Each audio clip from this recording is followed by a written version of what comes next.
গোপীনাথ মন্দিরের সেবার জন্য এই মাধব বাবা জল সেবাই জয়রাজ, ও যেমন জল দিয়ে সকলকে সেবা করে, আমরা সেরকম কীর্তন গান করে পদাবলী গিয়ে সেবা করি, আপনারা শুনে সেবা করেন। মাধব বাবা আমার বাড়ির উৎসবে গিয়ে পৌঁছেছিল। যাই হোক, এই গোপীনাথের সেবার জন্যে এই গোপীনাথকে এটা দিয়েছেন।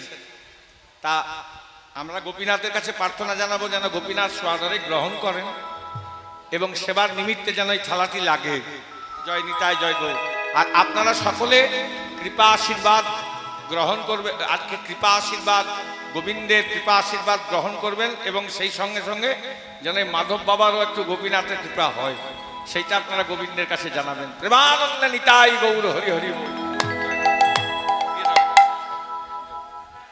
মাধব বাবার ইচ্ছা হোটেলে চলে গেছে।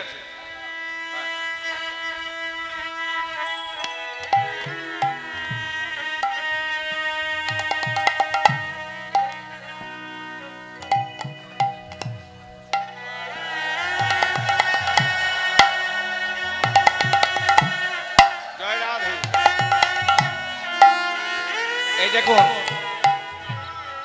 গোপীনাথের কেমন ইচ্ছা, মাধব বাবা দিয়েছে থালা, আর গোপীনাথ নিজে এসে চিত্রপথে বসে আছে, মাধব বাবার বাড়ি যাবে। কম বড় ব্যাপার?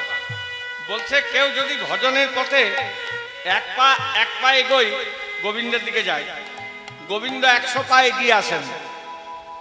তা দেখুন ওটা এক পা এগোনোর মতোই, আর গোবিন্দ নিজে চলে এসেছে মাধব বাবার বাড়ি যাবে গোপীনাথ। তার মানে গোপীনাথের কৃপা আছে। এবার জোর করে বলে ধরি হরি ধরি দিয়ে দেন।